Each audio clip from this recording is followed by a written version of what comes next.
Subscribe करें और bell दबाएं ताकि कोई खबर रह न जाए।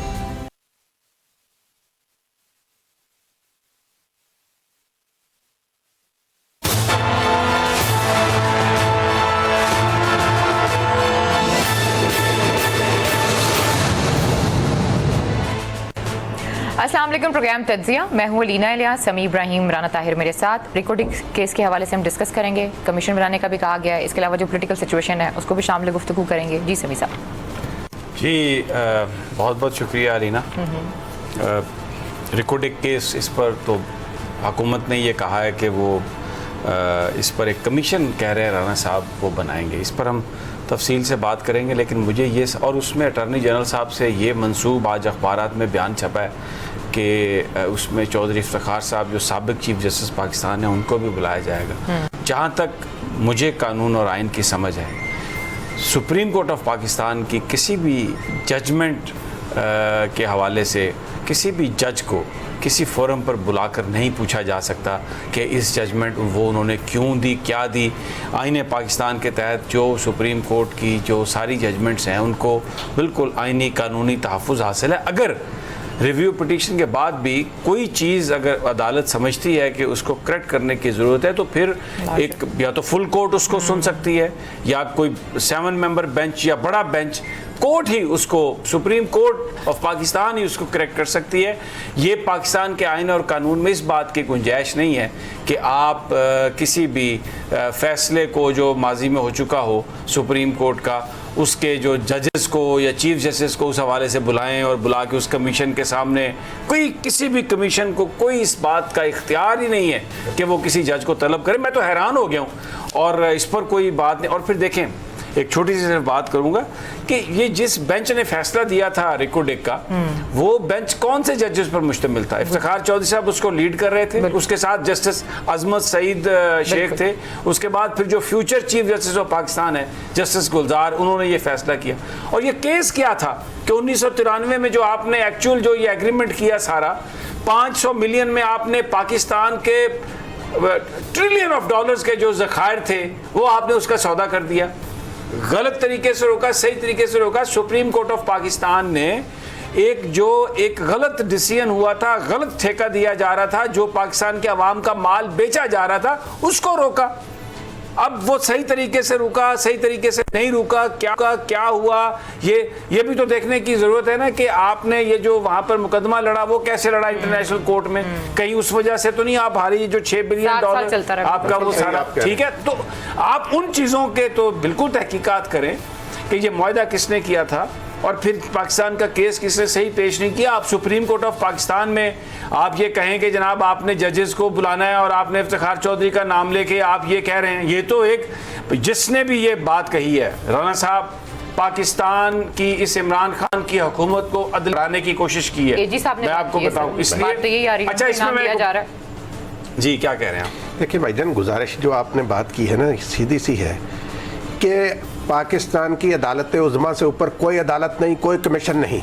ये कोई जाहिल आदमी, जहालत ही इसको कहा जा सकता है कि भाई आप, अब मैं कहूँगा तो आप खफा होंगे। आपके प्यारे दोस्त फवाद चौधरी ने कहा, उनको शायद ये जहालत ही होती है ना भाईजान। आप मुझे बताएं कि सुप्रीम कोर्ट का फैसला है, आप उसके ऊपर कैसे कमीशन बना सकते हैं? बात जो आपने की है, आप ये तो इस बात पे कमीशन बना सकते हैं कि इसका ठेका गलत दिया गया था या ठीक दिया गया था, आलमी अदालत में केस सही लड़ा गया या गलत लड़ा गया। लेकिन आप पाकिस्तान की सुप्रीम कोर्ट के, और ये कहना कि साबिक चीफ जस्टिस को उसमें तलब किया जाएगा उनके फैसले पर, हामिद खान साहब का भी जिक्र किया, ये देखिए ये बात है समी साहब, ऐसा नहीं हो सकता।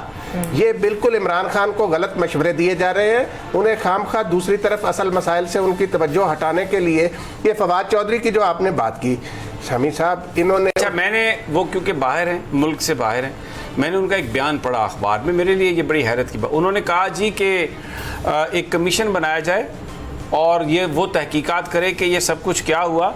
और उन्होंने कहा कि मैं ये मुतालबा करता हूँ कि चौधरी इफ्तिखार जो थे साबिक चीफ जस्टिस, और हामिद खान साहब और उनको भी, हामिद खान साहब को भी। अच्छा अब ये हामिद खान साहब की तो मुझे समझ आती है, ये किताब है मेरे पास, ए हिस्ट्री ऑफ द जुडिशरी इन पाकिस्तान, हामिद खान साहब, ये तारीखी किताब है।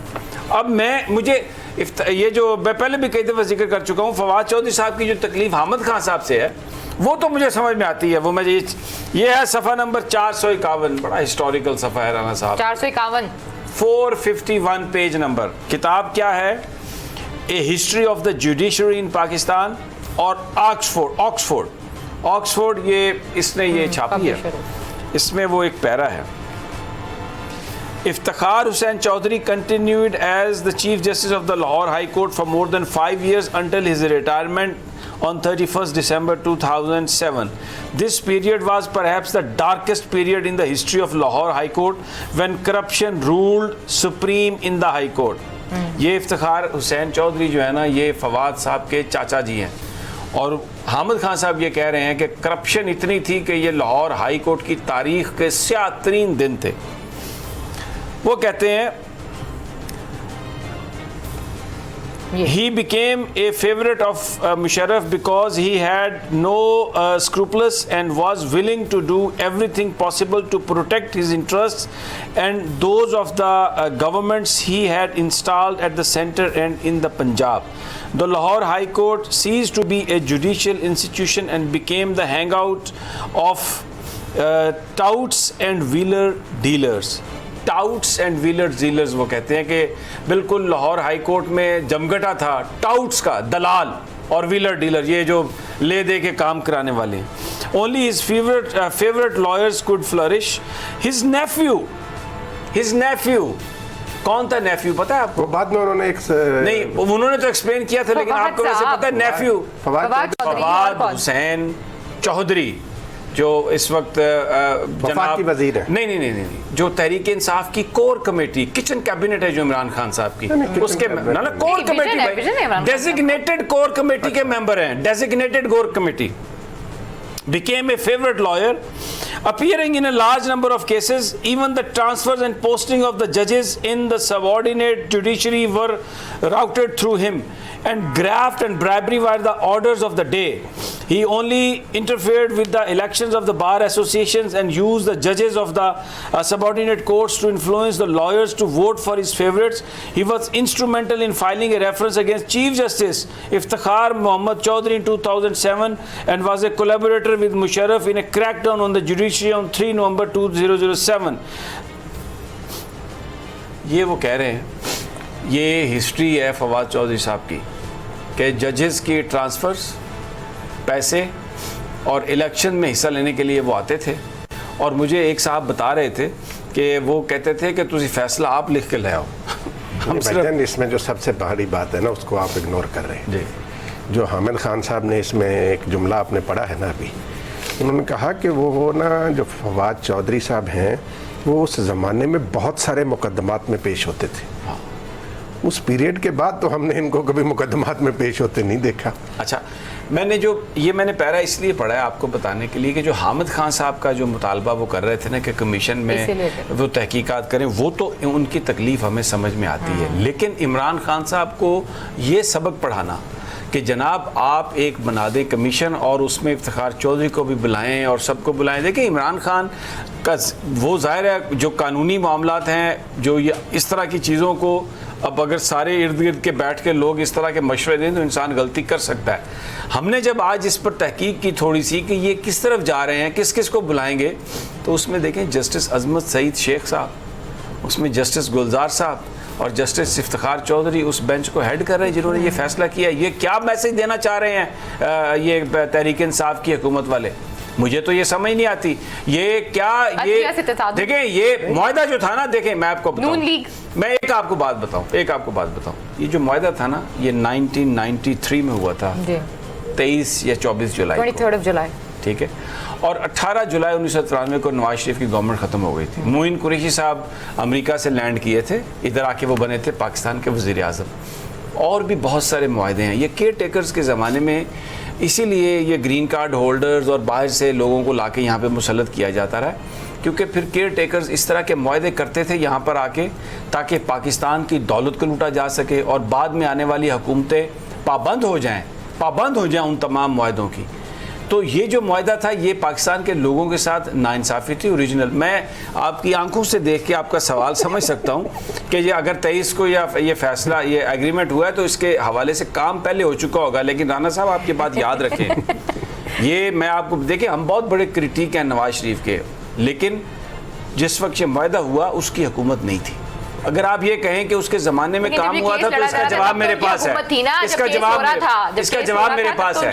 देखें, ये जो बाहर से आने वाले लोग हैं ना, वर्ल्ड बैंक के, IMF के, अमेरिका के, ये फाइलें बनवाते हैं और इन्हें पता होता है कि क्या कौन सी फाइल कहाँ पे पड़ी है। जैसे ही नवाज शरीफ रफू हो सकता है वो भी करवा देते, लेकिन उन्होंने कहा भाई इसमें ताख़ीर नहीं होनी चाहिए, ताख़ीर नहीं होनी चाहिए। गवर्नमेंट गई 4 दिन, 5 दिन के अंदर अंदर ये मुआहदा हुआ और पाकिस्तान को, इसे कहते हैं डे लाइट रॉबरी, पाकिस्तान में जो ज़खायर है बलूचिस्तान में हमारे सोने के, तांबे के, उसको निकालने का ये मंसूबा था और ये बिल्कुल कौड़ियों के भाव सब कुछ दे दिया गया था। अब कोर्ट ने इसको रोका, गलत तरीके से रोका, सही तरीके से रोका, मुकदमा सही तरीके से नहीं लड़ा गया, मुझे इसका नहीं पता, वो बात की बात है।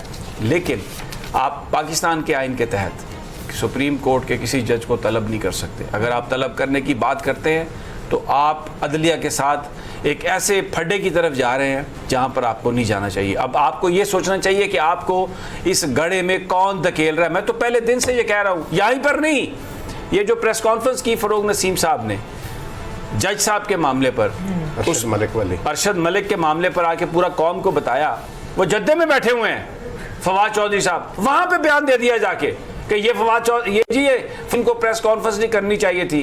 क्या बिगाड़ा फरोग नसीम, इंतहाई कॉम्पिटेंट मिनिस्टर ऑफ लॉ का बयान है ना, ये वो ये कॉम्पिटेंट, और सिर्फ उन्होंने 2-4 समरियां जो इनकी ये आए माए शाए ऑल फॉल जो भेजते हैं अपने साथियों की तकर्रियों के लिए, वो उस पर उन्होंने इतराज किया होगा, वो रोक दी होंगी उन्होंने, बस फरोग नसीम साहब भी बुरे हो गए। ये जो वारदाती है, इस किस्म के ये जो टाउट टाइप लोग हैं, जगह बना रहे हैं बिलावल, ये राना साहब, इनसे खतरा है इमरान खान की हुकूमत को। बात ये है कि मैं आपको अर्ज करूं, देखें इस मामले पे कमीशन ज़रूर बनना चाहिए कि ये ठेका कैसे दिया गया। आपने जैसे कहा कि वो केयर टेकर गवर्नमेंट के दौर में ये ठेका दिया गया, देखें वो ठीक है, केयर टेकर गवर्नमेंट ने उसको साइन किया, उनको भी तलब करें, उनसे भी पूछें, और नवाज शरीफ की हुकूमत में किसने ये सारा तैयार किया था, किसने इस बारे में इब्तदाई काम मुकम्मल किया, उन सबको तलब किया जाना चाहिए। लेकिन ये जो शोशे छोड़, मेरी अर्ज सुन ले, लेकिन ये जो भाईजान शोशे छोड़ रहे हैं ना, ये सारे इसको सबोताज करना चाहते हैं। इनको पता है, ये नहीं है, इतने काके नहीं है कि इनको पता नहीं है कि साबिक चीफ जस्टिस को उनके फैसले की रोशनी में तलब नहीं कर सकता कोई कमीशन, इसमें कोई राय नहीं, कोई कमीशन नहीं तलब कर सकता किसी सुप्रीम कोर्ट या हाई कोर्ट के जज को उनको फैसलों के हवाले से। तो ये सारा का सारा जो काम है, ये उस इंक्वायरी को सबोताज करने के लिए जो लोग ये साजिश कर रहे हैं, कमीशन बनना चाहिए। आप बात सही कह रहे हैं कि पाकिस्तान के ज़खायर जो हैं वो किसी को औने पौने देने के हवाले से जो कोई भी जिम्मेदार है उनको सामने लाएं। दूसरा, फिर आलमी अदालत में जब केस गया तो वहां भी तो कई मिले हुए होंगे ना साथ, उनका पता करना चाहिए कि जिन्होंने केस लड़ा। 4 दफा वकील तब्दील हुए हैवी फीसेस लेके। टोनी ब्लेयर की बेगम ने 1 अरब रुपया फीस ली है इसमें, जो वकील है हमारी, और तकरीबन 3.5-4 अरब रुपया बलूचिस्तान की गवर्नमेंट वकीलों की फीस दे चुकी है। तो इसकी इंक्वायरी होनी चाहिए। और फिर जब ये वो कह रहे हैं इफ्तिखार चौधरी, देखिए इफ्तिखार चौधरी अदलिया नहीं, इफ्तिखार चौधरी नहीं, अदलिया, देखिए ना, इफ्तिखार चौधरी की नाम लेके वो सुप्रीम कोर्ट के जजेस की बात कर रहे हैं। बेशक वो इफ्तिखार चौधरी को भी नहीं कर सकते, उनके किसी साबिक जज को भी उनके फैसलों की रोशनी में नहीं बुलाया जा सकता। बिल्कुल सही बात। इफ्तिखार चौधरी साहब को आप इस तरह के ये बात करके, जिसने भी ये शोशा छोड़ा है कि इफ्तिखार चौधरी को तलब किया जाएगा, वो इस कमीशन को बनने से पहले ही इसके सारे मामले को सबोताज करना चाहता है। समीर साहब वो चाहता है कि इसकी इंक्वायरी जो है वो मुकम्मल ना हो, असल हकायक तक ना पहुंचा जा सके। अगर आपने हकायक तक पहुंचना है तो आपको ये पता करना होगा भारी फीसें लेने के बावजूद केस की वहाँ आलमी अदालत में पैरवी क्यों नहीं की गई, ये किसने सारा ड्रामा किया, किस तरह ये औने पौने पाकिस्तान के ज़खायर, अदालत उज़्मा का फैसला जो है उसमें क्या गलती है, उन्होंने तो ठीक फैसला दिया कि भाई ये क्या हो रहा है, क्यों इस तरीके से आप पाकिस्तान के ज़खायर को दे रहे हैं दूसरों को। इसमें मैं मिसाल देता हूँ आपको, वो जो टर्किश जहाज़ था कारके इंटरनेशनल, वो जो जिसमें पावर का मामला होना था, आर्बिट्रेशन ने पाकिस्तान के ख़िलाफ़ फ़ैसला दिया था शुरू में। गवर्नमेंट ऑफ पाकिस्तान ने अपील की और वहाँ पर उनको ये बताया कि ये जो पहला मुआहदा था ये किकबैक्स की बुनियाद पर ये मुआहदा बुरा किया गया था, इसलिए हमने इसको रिवाइज़ किया। तो वहाँ पर आर्बिट्रेशन ने जो पाकिस्तान के ख़िलाफ़ फ़ैसला था उसको मुअत्तल किया और उन्होंने पाकिस्तान से कहा कि आप फ्रेश एविडेंस पेश करें। बुनियादी तौर पर जिस तरह आप कह रहे हैं कि कमीशन ये बनना चाहिए कि कहाँ पर बेईमानी की गई, कहाँ पर दो नंबरी की गई, किस किस ने कहाँ पर किकबैक लिया, किस तरीके से पैसे लिए, और ये जो सारे का सारा मुआहदा था ये बुनियादी तौर पर बेईमानी पर मबनी था, इसमें बदनीयती थी और इससे पाकिस्तान के लोगों को इस तरह नुकसान पहुँचाया गया। क्योंकि इस वक्त जो पाकिस्तान के वज़ीर-ए-आज़म है इमरान खान साहब की जो रेपुटेशन है, पूरी दुनिया ये समझती है कि मनी लॉन्ड्रिंग के ख़िलाफ़ पाकिस्तान काम कर रहा है। पूरी दुनिया ये समझती है कि पाकिस्तान की गवर्नमेंट जो है इस वक्त स्ट्रगल कर रही है कि वो ये जो बेईमानी और फ्रॉड और ये जो माल लूटने वाली चीज़ें थी इनसे हटके तो पाकिस्तान को एक सही डगर पे डाल सके। पूरी दुनिया अप्रिशिएट कर रही है जो पाकिस्तान इस वक्त टैक्स टू GDP रेशो बढ़ाने की कोशिश कर रहा है, लोगों को डायरेक्ट टैक्सेशन के धारे में लाने की कोशिश कर रहा है। तो ये अगर पाकिस्तान की हुकूमत मौक़िफ़ पेश करेगी, इस हवाले से कमीशन तहकीकात करके एविडेंस देगा, तो डेफिनेटली ये जो फैसला है इसमें पाकिस्तान के पास अपील का हक है। और जब ये सारी चीज़ें जाएंगी तो वो कंपनी ये कह रही है कि हम रीनिगोशिएट भी करने के लिए तैयार हैं। तो फिर इसका मतलब ये होगा कि इसमें पाकिस्तान जो नुकसान है उसको मिनिमाइज़ कर सकता है, वो जो ज़खायर है उसकी कीमत भी अच्छी मिल सकती है और ये जुर्माने से भी ख़त्म हो सकता है। लेकिन इसकी आड़ में इसको सबोटाज करने के लिए ये जो शोशा छोड़ा इन्होंने कि जी जजेस को हम बुला सकते हैं, ये तो मैं हैरान हूँ कि कोई जी शऊर आदमी तसव्वुर नहीं कर सकता। आईने पाकिस्तान इस बात की इजाज़त नहीं देता कि आप हाई कोर्ट और सुप्रीम कोर्ट के किसी जज को उसके फैसले की एक्सप्लेनेशन के लिए किसी कमीशन के सामने बुलाएं। ये कौन बंदा है जो ये मशवरे दे रहा है? मैंने नाम बता दिया। कोई बंदा, कोई कमीशन अदालत उज़्मा के फैसलों का जायजा भी नहीं ले सकता। अदालत उज़्मा का फैसला फाइनल है, उसके बारे में कोई तब्दीली या उसमें किसी किस्म की कोई तस्हीह या कुछ जो भी करना वो सिर्फ अदालत उज़्मा कर सकती है। और ये रिकॉर्डिंग का मामला जो है समी साहब, ये बड़ा संजीदा मामला है, इसको इस तरह गैर संजीदगी से ख़राब नहीं करना चाहिए। और वज़ीर-ए-आज़म इमरान खान, जैसे आपने कहा कि वो एक अच्छी शोहरत है, उनकी दयानतदार आदमी है और दुनिया सुनती है उनकी, और ये देखना चाहिए, देख रही है इस वक्त दुनिया पूरी देख रही है उनको कि ये भाईजान वज़ीर कानून जो बैरिस्टर फ़रोग़ नसीम है और शहजाद अकबर जो वज़ीर-ए-आज़म साहब के मुशीर हैं, इतनी मेहनत कर रहे हैं वो करप्शन के ख़िलाफ़, करप्ट अनासर का पता चलाने के लिए। ये फवाद चौधरी साहब उनकी सारी मेहनत पर पानी फेर रहे हैं वहाँ से बैठ के बयान देकर कि इन लोगों को प्रेस कॉन्फ्रेंस नहीं करनी चाहिए। ये मरियम नवाज साहबा का क्यों इतनी हमायत कर रहे हैं कि जी उनके ख़िलाफ़ उनको प्रेस कॉन्फ्रेंस नहीं करनी चाहिए? अब राना साहब ये देखें, इस घर को आग लगी खुदा न खास्ता घर के चिराग से। देखें, आपको पता है जब जुल्फ़िकार अली भुट्टो थे वज़ीर-ए-आज़म तो रफ़ी रज़ा साहब टेपें बना के दिया करते थे, और वो नसीम आहिर साहब एक वज़ीर थे, अल्लाह ताला उन्हें जन्नत नसीब करे, वज़ीर दाखिला थे, वो टेपें बनाते थे। आपको पता है वो टेपें बना के तो उधर दिया करते थे, दूसरी तरफ वो पाजी जो तैयार बैठे थे उधर। तो भाई ये बहुत सारे लोग ऐसे हैं ये, और फवाद चौधरी साहब बड़े बाख्तियार वज़ीर हैं इस वक्त, वो जो मर्ज़ी करें, कोई उनको रोकने टोकने वाला नहीं है। तो कोई ना कोई ताकत तो उनके साथ है ना। भले जहांगीर तरीन साहब की अब मोहब्बत है, उनके साथ जो कुछ भी है, लेकिन इमरान खान साहब की भी तो वो किचन कैबिनेट का हिस्सा ही है ना, बड़ा प्यार है इमरान खान साहब को उनसे। तो वो प्यार सिर्फ फवाद चौधरी की वजह से नहीं होगा, वो बहुत सारे लोगों को बंदा कहते हैं ना, तेरा नहीं तेरे मालिक का मुँह है। तो अब कोई पता नहीं किसका मुँह है उनके पीछे, मुझे तो नहीं पता, लेकिन वो अब है। तो अब साहब देखिए, मैं जैसे आपने पहले भी कहा, बात यह है कि कभी रूत हलाल कमेटी के हवाले से मुतनाज़ बयान दे देते हैं फवाद चौधरी साहब, कभी ये फ़रोग़ नसीम साहब के हवाले से, कभी नईमुल हक साहब के हवाले से। तो वज़ीर-ए-आज़म इमरान खान साहब को चाहिए कि वो देखें कि ये कोई क्या खिचड़ी पक रही है उनकी पार्टी में, उनकी पार्टी को कौन डाका डाल रहा है बाहर से, किस तरीके से ये सारा उनकी पार्टी का निज़ाम सब। नईमुल हक कौन है? उनके मोतमद ख़ास है ना वज़ीर-ए-आज़म इमरान खान के। बैरिस्टर फ़रोग़ नसीम किसके वज़ीर कानून है? इमरान खान के वज़ीर कानून है। अरशद खान को MD लगाया था वज़ीर-ए-आज़म ने, फिर चेयरमैन बन गए। नहीं, ये सारे मामला जो हैं आगे मूव करते हैं, वज़ीर-ए-आज़म का फैसले थे ना, उनके खिलाफ वो बोलते हैं। हाँ बिल्कुल, आगे मूव करते हैं। वो राना साहब, वो सेनेट के चेयरमैन का वो जो इंतखाब है उसमें वो दाने कहते हैं वो पुर गए हैं, थोड़े से कट गए हैं। नग जो है ना वो आज गिने तो उसमें तो कहा तो है शायद का खान अब्बासी साहब ने कि हमसे राब्ते में हैं, मुल्क से बाहर हैं, हम उनको वो हमसे उन्होंने कहा कि हम आ जाएंगे। 3-4 तो उन्होंने कहा, इधर बड़ी उनकी ज़ाती मसरूफियत थी, उनके फ़ोन आए थे, लेकिन हैं वो हमारे साथ ही। तो वो बिल्कुल मुझे वो बात याद आ रही थी कि वो एक लड़की ने घर से गायब होना था ना, तो वो रात को कहती है कि अपना कल घर का एक बंदा नहीं होगा, कल घर में बंदा एक नहीं होगा।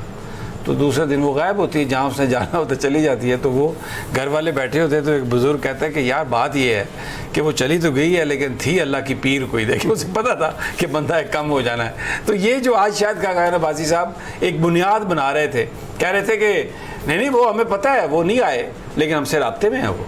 उन्होंने बिल्कुल हमें ये कहा है कि अपनी ज़ाती मसरूफियत थी, लेकिन हमें ज़रा ये बता रहे हैं कि कुछ 13-14 ऐसे सेनेटर्स हैं जिन्होंने अपने साथियों के ज़रिए ये बताया है अपनी अपनी पार्टी की आदत को इनडायरेक्टली, कि ये तो नहीं कहा कि हम वोट नहीं देंगे, लेकिन उन्होंने कहा कि ये आप उनसे कहें कि ये तहरीक कामयाब नहीं होगी, आप इस तहरीक को वापस ले लें। और ये एक बड़ा संगीन बहरान है इस सारे क्राइसिस में।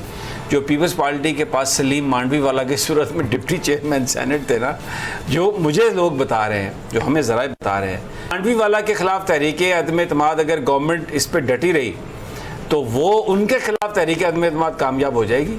लेकिन जो सादिक संजरानी साहब है ना, ये एक इनकी जो शख्सियत है, जिस तरीके से इन्होंने ऐवान बाला को चलाया है, तो इनका जो मामला है वो कदरे इस वक्त गवर्नमेंट कॉन्फिडेंट है कि इनको वो बचा लेगी। समी साहब देखें, आज वज़ीर आज़म से भी आज़ाद अरकान सेनेट ने मुलाकातें की हैं।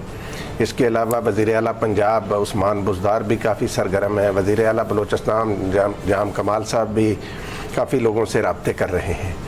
तो ये जो आपने बात की ना सादिक संजरानी की, सादिक संजरानी ने बतौर चेयरमैन सेनेट जिस आहसन तरीके से समी साहब हाउस को चलाया, उसकी अपोजिशन के अरकान भी कदर करते हैं। और इसका बरमला उन्होंने इजहार भी किया कि भाई चेयरमैन सेनेट जो हैं ये बिल्कुल गैर, बाज़ औक़ात हुकूमती वज़रा पर वो सख्त नाराज़ भी होते रहे और उनको तंबीह भी करते रहे। लेकिन ये जो अचानक लर्जा बरपा, लर्जा क्या कहा था उन्होंने, मरीम नवाज़ ने, हुकूमत लर्ज जाएगी, तो ये जो उन्होंने ये बयान दिया है ना, उसके बाद से इन्होंने समझा कि शायद हम सादिक संजरानी को हटाएंगे तो इमरान खान की कुर्सी यूं यूं यूं यूं यूं करेगी। बात यह है कि इनको लेने के देने पड़ गए हैं। अपनी अपनी पार्टियां इनके अब एक्सपोज हो रही हैं कि अगर सेनेट में समी साहब सादिक संजरानी के खिलाफ तहरीक अदम एतमाद नाकाम हो गई तो ये सिलसिला जो चलेगा ये कहाँ तक जाएगा, फिर इसका अंजाम क्या होगा। एक ब्रेक ले लेते हैं। ठीक जी, हमें वक्त हुआ एक छोटी सी ब्रेक का। Stay with us.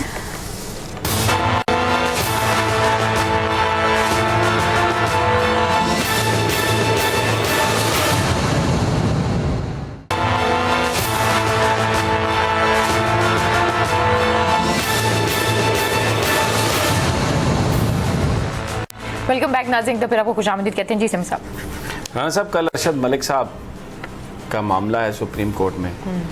3 member bench, Alina साहबा, जस्टिस एजाजुल हसन साहब, जस्टिस अजमत सईद शेख साहब और उसको हेड करेंगी जस्टिस आसिफ सईद खान खोसा। बहुत सारे लोगों का ये ख्याल है कि ये जो दरख्वास्त है कल सुबह जो पेश होगी तो इसको शायद जो प्रॉपर फोरम है सुप्रीम कोर्ट वहाँ पर भेज दें इसको कि जी वहाँ पर वो इंटरटेनमेंट होगी, यहाँ पर नहीं होगी इंटरटेनमेंट। राना साहब, आप क्या कहते हैं? देखें सनी साहब, ये मामला जो है ना, ये अदलिया के वक़ार से मुतल्लिक है और जो अदालत उज़्मा ने माजी में इस हवाले से फ़ैसले किए हैं उनको सामने रखते हुए और जिस तरीके से पाकिस्तान के मौजूदा चीफ जस्टिस आसिफ सईद खान खोसा ने मुख्तलिफ मुकदमात में ऑब्जर्वेशंस दी हैं और फ़ैसले किए हैं, मैं समझता हूँ कि अदलिया की आज़ादी पर अदालत उज़्मा किसी किस्म का समझौता नहीं करेगी। और ये जो मामला है अरशद मलिक साहब का, इसको मंतकी अंजाम तक ले जाया जाएगा। ये आप देखें कि इस सारे अरशद मलिक का जो इन्होंने स्कैंडल बनाया, वीडियो स्कैंडल बनाया, उसका मकसद क्या था? ये काम शुरू कहाँ से हुआ? ये काम भाईजान शुरू हुआ जब नवाज शरीफ साहब के ख़िलाफ़ पनामा का फ़ैसला आया उस तारीखी फ़ैसले पर कौम आज भी अपने उन बहादुर जजों को सलाम करती है कि शरीफ ख़ानदान के ख़िलाफ़ और सिटिंग प्राइम मिनिस्टर के ख़िलाफ़ अदालत उज़्मा के 5 जजों ने फ़ैसला दिया। उस फैसले की रोशनी में उनके ख़िलाफ़ रेफरेंस दायर किए गए। उन रेफरेंसों का जो फ़ैसले आए, उनका जिस तरीके से शरीफ ख़ानदान ने उस जज साहब का बयान हल्फी जो है अरशद मलिक का, समी साहब वो कोई छोटा बयान इल्ज़ाम नहीं है कि किस तरीके से उनको दबाने की धमकियां दी गई, किस तरीके से उन्हें रिश्वत की पेशकश की गई। ये सारे मैं जो समझ रहा हूं कि ये जो देखें, अगर ये था अदालत करेगी इसको और आगे प्रोसीड करेंगे मेरी राय में। बाकी फैसला तो ज़ाहिर है अदालत करेगी और ये इसको ना, और इसको जाना भी चाहिए मंतकी अंजाम तक कि कौन लोग हैं। ये एक बहुत बड़ी साजिश की गई पाकिस्तान की अदलिया के खिलाफ। समी साहब, अरशद मलिक साहब बेचारे जो हैं उनको तो पहले खरीदने की कोई नहीं पाया भाईजान, बेचारे की बात ये है कि खरीद, वो मैंने वीडियो दूसरी भी देखी है जिसकी बुनियाद पर वो ब्लैकमेल हुए। देखें हट्टे कट्टे चंगे भले, क्या वो मेरी बात सुने, शर्म आती है। वो भाईजान आप एक जज हैं, अगर ये कल्चर चल पड़ा, ठीक है, बिल्कुल आप सही कह रहे हैं। ये देखें नैब ने क्या अपील की है उसमें कि इन्होंने जो सज़ा भी सुनाई है वो कम है और जो बरी किया वो भी गलत किया। नैब तो पहले इस हवाले से इस्लामाबाद हाई कोर्ट में अपनी अपील दायर कर चुका। तो इसलिए ये जो है ना, देखें वो हल्फी है समी साहब, उसको नज़रअंदाज नहीं किया जा सकता। और ये टेप शेप जिस तरीके से बनाई गई, घड़ी गई, जज साहब के खिलाफ भी हो सकता है कार्रवाई हो, और जिसने जो कोई भी इस सारे काम में जिम्मेदार हैं उनके खिलाफ कार्रवाई, लेकिन बुनियादी तौर पर ये साजिश है अदलिया के खिलाफ। मैं आपसे मैं बात करूँ, इस सारी कार्रवाई में जज को वादा माफ गवाह नहीं बनाना चाहिए। अगर किसी ने, देखें बात यह है कि अब ये मेन आदमी जो है इस सारे कारखाने का जिसने ये सब कुछ किया वो अरशद मलिक है। अगर आप उसी को वादा माफ गवाह बना लें तो भाई इस पर फिर उंगलियां उठेंगी। देखिए भाईजान, ये बात गलत है, वादा माफ गवाह वाली बात नहीं है इसमें। बात ये है क्योंकि मैंने कुछ हमारे दोस्त जो है ना वो कह रहे हैं जी वादा माफ गवाह बन जाएगा, और कुछ अंदर के लोग बता रहे हैं जी वादा माफ गवाह बना लिया जाएगा। देखिए जज साहब ने एक काम गलत किया, उसकी उनको भी सज़ा मिलनी चाहिए। सज़ा तो भाईजान जिसने भी गलत काम किया उसको मिलनी चाहिए, लेकिन प्रेमा फेसी तो हमें नज़र आ रहा है ना कि उन्होंने गलत काम। मेरी बात सुने ना भाईजान, उन्होंने, देखें वो अपनी जगह पर एक हकीकत है जो आप कहते हैं कि जज साहब को ऐसा नहीं करना चाहिए। जज साहब के मामले का भी पूरा जायज़ा लिया जाना चाहिए। और जो देखें, मैं फिर वही कहता हूँ कि ये पाकिस्तान के अदालती निजाम पर तो ठीक हो गया ना, ये शायद खाकान की जो आपको चला जज नहीं किया ना हमला, जिसने वीडियो बनवाई। भाईजान आप देखें ना, आप एक सेकंड जरा अलीना को सुन ले। अब कल इनाम खटक साहब आए हुए थे आपके शो में, उन्होंने 2-3 बातें की जो बड़ी अहम थी। पहली बात है कि जो वीडियोस बनी है जज के बगैर नहीं बनी है, जो मुझे उसकी बातों से तासुर जो मुझे आया। दूसरी चीज़ ये है कि ऐसा नहीं हुआ कि कोर्ट नंबर 1 से कोर्ट नंबर 2 पे डायरेक्ट जो है वो चीज़ें चली गई हैं, एक प्रॉपर प्लेटफॉर्म के जरिए गई हैं, ठीक है। तो ये सारी चीज़ें डेफिनेटली से बात है, बहुत ऐसे सवाल हैं जिनको इन्वेस्टिगेट करने की ज़रूरत है। और फिर कल इनाम खटक ने एक और भी बात की कि इससे पहले कोई तीसरी ताकत कोई वीडियो लेकर आती, वीडियो पहले आ गई, उसका एक है ना, ये सवाल तो है ना सर, ये उठते तो है ना, एक आम बंदे के जहन में तो आते हैं सवाल। अब ये वो सवाल है जिनको एड्रेस करने की जरूरत है। किसी तीसरे को उसका क्या फ़ायदा मिलता? मेरी बात सुने, बात ये है अलीना, सीधी सी, 2 अदालतें हैं यहाँ पे, एहतसाब अदालतें। अगर एक जज के पास केस नहीं है, वो कहते हैं जी इन्होंने हमें पहले सज़ा सुनाई है, तो इस्लामाबाद हाई कोर्ट ने इंसाफ के तकाजे पूरे करने के लिए उनकी दरखास्त मंजूर कर ली कि भी चलो दूसरे जज के पास चला जाए। अब इस्लामाबाद हाई कोर्ट को क्या पता कि वो जज साहब। अब एक और चीज़ भी है इसमें, कहते हैं कोर्ट नंबर 1 में ये सारा जो केस है 60 से 70% तक जो है वो उस पर हो चुकी हुई थी कार्रवाई। देखे ना, तो फिर अगर 60 से 70% तक कार्रवाई ना सुनते तो 60 से 70% तक कार्रवाई पे उन दोनों ने दे दी। इसका साजिश से क्या ताल्लुक है? बात यह है कि असल कहानी तब शुरू हुई जब अरशद मलिक साहब के पास केस आ गया। कोर्ट ने ऑर्डर करके दिया, तो वो जो बेंच है इस्लामाबाद हाई कोर्ट का, उसका इस साजिश से क्या ताल्लुक है? वो तो पूरी इस कहानी में कहीं भी नहीं है। ये तो वो तो बात ही नहीं है। तीन अदालत नहीं, आप कह रही हो ना कि वो एक सवाल उठते हैं इससे कि वो 70% हो चुका था। उन्होंने आके इतराज किया, नवाज शरीफ के वकील ने, ये बशीर साहब ये जज ये इसको नहीं सुन सकते, ये एक रेफरेंस सुन रहे हैं। उन्होंने उसको इस्लामाबाद हाई कोर्ट को भेज दिया कि जी मैं नहीं इसको सुन सकता, इसलिए कि इन्होंने मुझ पर इतराज किया। इस्लामाबाद हाई कोर्ट ने ये दूसरे जज को भेज दिया। तीसरा था ही नहीं, तीसरा को था ही नहीं, 2 ही कोर्ट, उन 2 ही थे, उनको जाना था। अब जब उनके पास गया, उन्होंने फिर ये सारी कार्रवाई शुरू हुई, फैसला हो गया।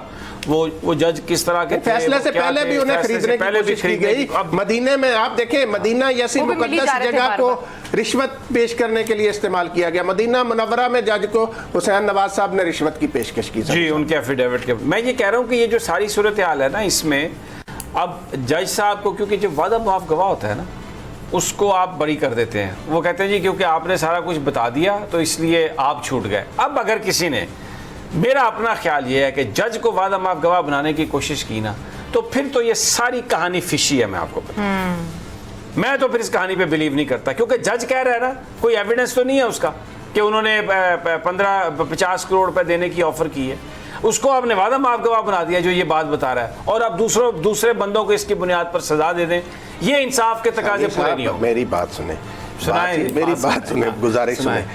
उस जज साहब का जहां तक जाती किरदार है उसको हम डिफेंड नहीं करते, ठीक है। जाती, मेरी गुजारिश सुने ना, जाती किरदार जो है ना, वो पता नहीं अपना किन किन लोगों की टेपें कहाँ कहाँ मौजूद हैं। तो बात सीधी सी है कि जज साहब पे जो गुजरी, उनको जिस किस्म की, देखें इन सारे मामलात का जायजा लेना जरूरी है। क्या जज उनके साथ मिला हुआ था? क्या जज साहब जो है उनको इतना डरा धमका दिया गया कि वो मजबूर हो गए, वो जाती उमरा जाने पर मजबूर हो गए? इन सारे मामलात की, या अपनी मर्जी से गए, इन सारे मामलात की इंक्वायरी जरूरी है, दुरुस्त है। ताकि, और अगर ये साबित होता है कि जज साहब अपनी मर्जी से ये सारा कुछ कर रहे थे, तो जज के खिलाफ भी कार्रवाई होनी चाहिए। और अगर ये साबित होता है कि जज को, वो जो माफिया आप सुनाते हैं हमेशा, अगर उन्होंने इस तरीके से उनको डरा धमका दिया था समी साहब, तो फिर उस पर उनको डराने धमकाने वालों के खिलाफ अलग से कार्रवाई भी होनी चाहिए। लेकिन इसका मतलब ये नहीं है कि आप जज को वादा माफ गवाह बना लें। मैं ये कह रहा हूं, आप इतना ज्यादा हरासा करें। सर, जिस चीज पे उन्हें हरासा किया जा रहा है ना, उसकी बात तो बनता ही नहीं है। टू बी वेरी ऑनेस्ट, कल का जो जज है ना, कल के जो बेंच है ना सर, वो एक प्रेसिडेंट सेट करेगी, मैं ये समझती हूँ। ठीक है, वो जो आप देखें, वो जो वीडियो है ना, जिसकी बुनियाद पर जज साहब कहते हैं मुझे हरासा किया गया, वो जज साहब ने डर के नहीं बनाई हुई। वो वहां पर जज साहब जो काम कर रहे थे उसकी भी कोई सजा कुदरत देती है। एक सेकंड जरा रुक जाए, कुछ जहां पर थोड़ी सी बात आती है ना, तो उस पे आप थोड़ा जुज़बुज़ हो जाते हैं। देखिए, बात ये है राना साहब कि वो जो अरशद मलिक साहब है ना, वो अब अचानक छुन्ने का के नहीं बन सकते। उन्होंने ये बता देते, अपने आप को मुकदमे से अलहदा कर देते, इतने बाकिरदार थे और इतनी वो हक सच की बात करने वाले थे, तो वो अपने आप को मुकदमे से अलहदा नहीं किया। फिर अरशद भट्ट को, अपने नासिर भट्ट को अपनी गाड़ी देके घर बुलाया, और जिस अंदाज से बैठे हुए बातें कर रहे हैं, वो विलन होता है, वो वायलन बजता है, वो उठे साज दी तारे इंतबा दियो, इतने साज दी तारे इंतबा दियो, बीच में से वही साज निकलता है।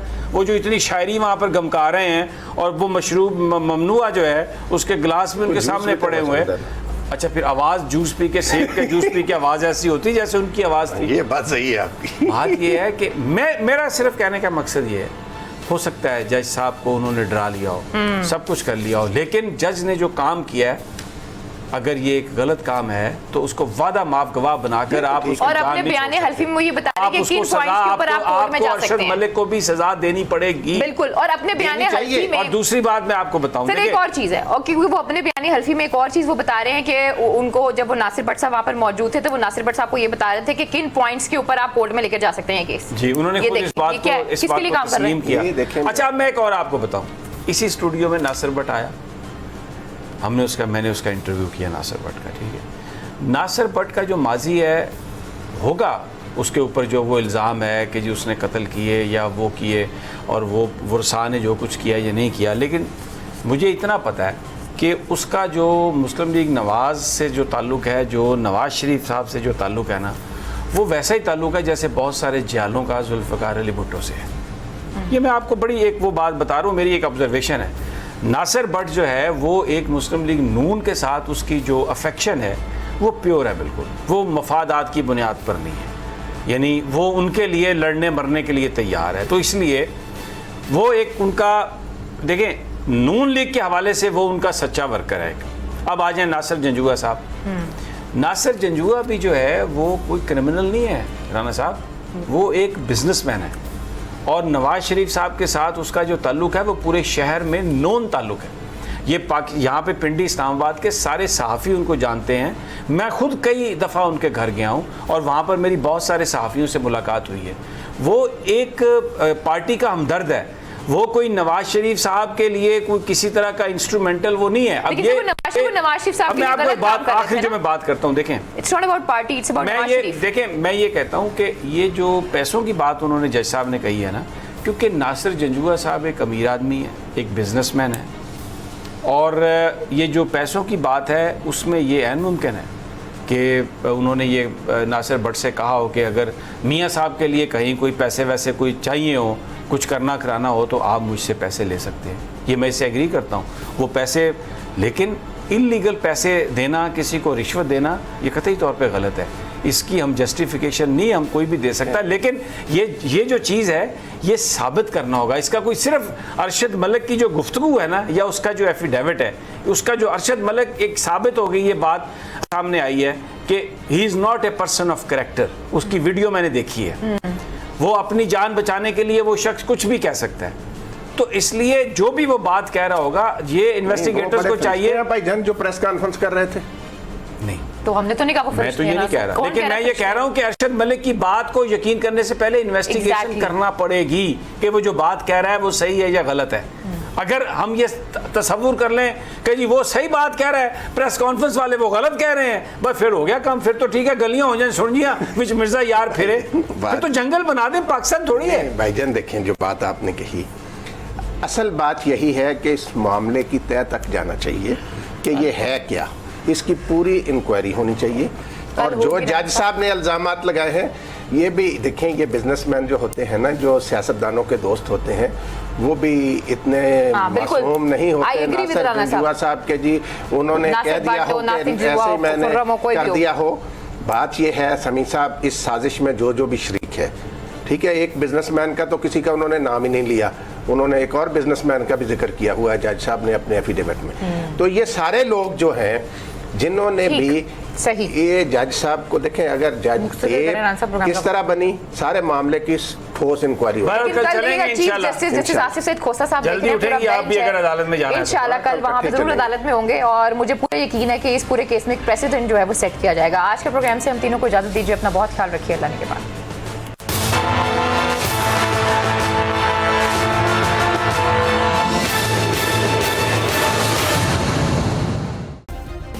सब्सक्राइब करें और बेल दबाएं ताकि कोई खबर रह न जाए।